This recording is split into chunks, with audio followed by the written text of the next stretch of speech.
Halo Malaysia, halo. Semenjak ni banyak kita cerita bahawa negara Indonesia telah kalah di dalam perang dengan bangsa Papua. Bangsa Papua telah menang dan mengalahkan Tentera Nasional Indonesia. Untuk menutup malu, maka kerajaan Indonesia telah memperkuatkan tentera lautnya, tetapi tentera daratnya masih lagi kalah. Jom kita tanya apa kata orang Papua. Hai orang Papua, bagaimanakah cara anda menang dengan Indonesia? Ya, mereka adalah bangsa Endon Jawa Des sangat pengecut. Telah terbukti ya. Indonesia sebab apa dia nak sangat negara Papua ni? Antara satu faktor, Papua ni negara kaya. Ya, kami sangat kaya. Kami yang bayar gaji pemerintah dan Presiden Endon. Jika kita lihat negara Indonesia, kebanyakan pemimpin mereka adalah dari keturunan Soekarno. Papua telah membayar keseluruhan perbelanjaan untuk negara Indonesia sejak tahun 1969. Negara Papua adalah sebuah negara yang kaya. Negara sejiran Papua iaitu Papua Nugini lebih kaya daripada negara Indonesia. Orang Indonesia majoriti tidak sekolah macam Wiban Nur. Ya, saya tidak sekolah. Orang Indonesia juga kebanyakannya yang datang ke Malaysia kerana kebuluran. Di negara Indonesia makanan tak ada, makan Maggi. Dan jika anda bernasib baik, anda akan dapat kerja askar. Kalau anda tak bernasib baik, anda akan jadi pelacur. Gaji TKI yang datang ke Malaysia kebanyakan digunakan oleh kerajaan Indonesia untuk membayar gaji Tentera Nasional Indonesia. Indonesia dia tak mampu nak bayar gaji tentera polis. Kalau nak perang pun, kalau kita perang dengan Malaysia 1 jam Indonesia habis ataupun kalah.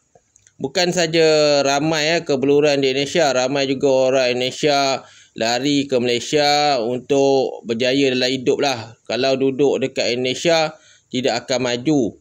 Disebabkan kebanjiran pendataran Endon, mereka ni telah menyebabkan immigration dapat overtime. Banyaklah orang kerja immigration juga berkata bahawa menangkap babi lagi mudah daripada menangkap pendatang haram daripada Indonesia ataupun Jawa Des. Indonesia kebanyakan immigration tanya, "Halo bung, mau tanya, macam mana duduk dengan Indonesia? Tak makan bos." Kebanyakan pendatang haram Endon ni bila ditanya oleh Immigration Malaysia, mereka mengakui bahawa di sana mereka tak ada makanan. Sebab itulah mereka lari ke negara lain. Indonesia selain daripada datang ke Malaysia mencuri dan menjadi pendatang haram, mereka juga selundup senjata. Ini adalah Mak Endon yang menangis di Endon.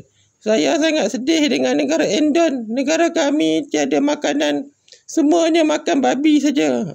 Sampaikan tak ada makanan, kambing tak ada, lembu tak ada. Orang Indonesia terpaksa mengambil babi sebagai menu khas pada masa 2025.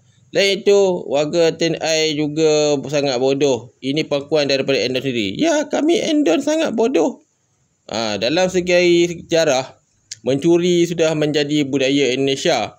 Sejak daripada dulu, bangsa Indonesia telah dilatih oleh pemerintah untuk mencuri.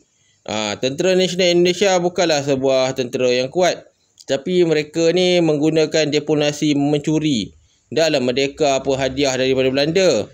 Jika kita kaji kenapa Endon kuat mencuri, kita boleh tanya Mamat ni. Kenapa Endon kuat mencuri?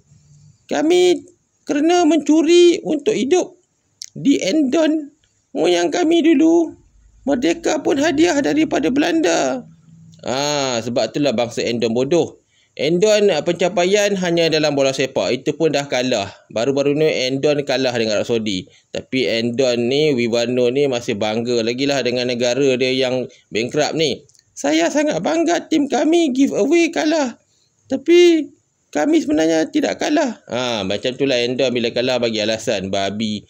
Endon bukan saja datang masuk Malaysia. Sekarang ni mereka datang Jepun, Taiwan, Hong Kong. Mereka dah tak ada masa depan. Jadi mereka datanglah jadi pendatang haram.